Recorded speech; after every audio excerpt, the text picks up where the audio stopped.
Hi everyone. Lesson 35. My mind is part of God's. I am very holy. My mind is part of God's. I am very holy. Okay, this is a lesson that I would say was one of the first lessons that I went through that I started to question, that I started to doubt. And much of it is because of how I have viewed what holiness actually means. What is the source of holiness? So before we talk about that, let's just talk a little bit about what is it not? It is not of the ego. So the perceiver, and that's who we are the perceiver. We've been focused on the perception, that which we think and see. Now in this lesson, for the first time, it asks for us to focus on the perceiver. The perceiver is coming from the place of the ego, and the ego creates all types of misperceptions, such as, what is it, how you see yourself. So the lesson actually begins with saying, today's idea does not describe the way you see yourself now. So it acknowledges that this is a hard lesson for anyone to take in and believe blindly. Today's idea does not describe the way you see yourself now.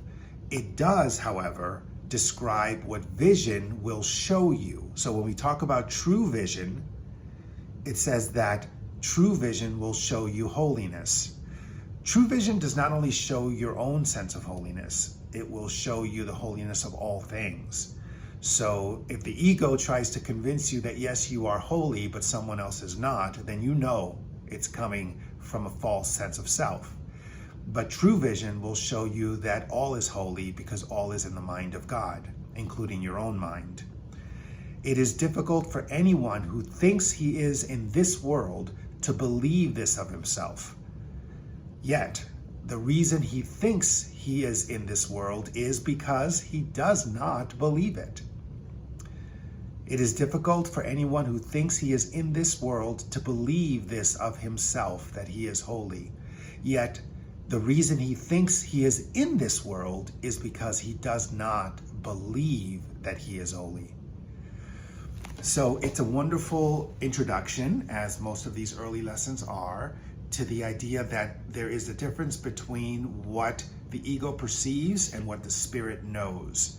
And you are truly spirit.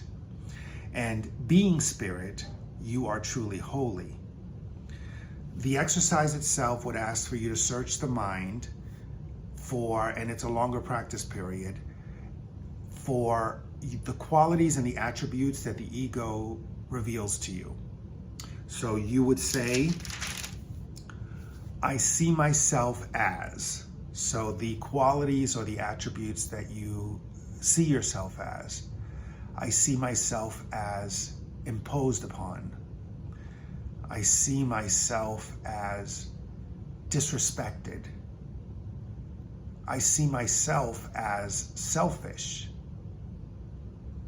I see myself as courageous.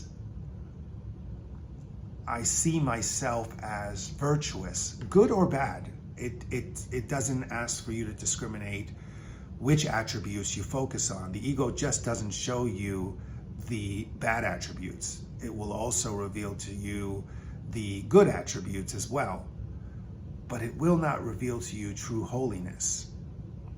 So you would, once you identify, and you can take your time, you don't want to over-search, but you also don't want to ignore any attribute either. But once you identify a certain attribute, I see myself as selfish, then you would say, but my mind is part of God's mind. I am very holy.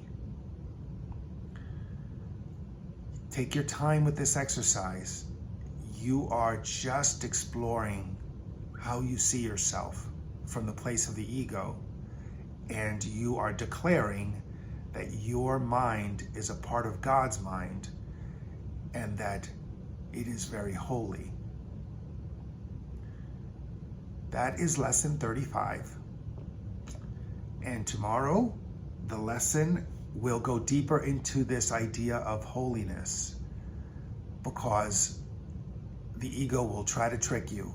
You will come up with all kinds of reasons why you could not possibly see yourself as holy. Oh, only God is holy. I cannot be holy. Oh, but look at everything I've done. There's no way I could be holy.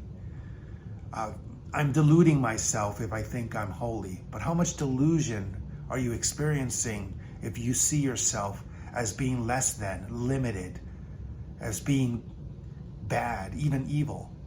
How much delusion are you experiencing? So decide how you want to see yourself.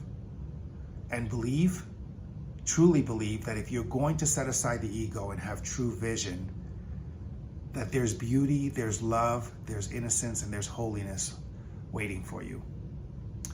Thank you. See you tomorrow.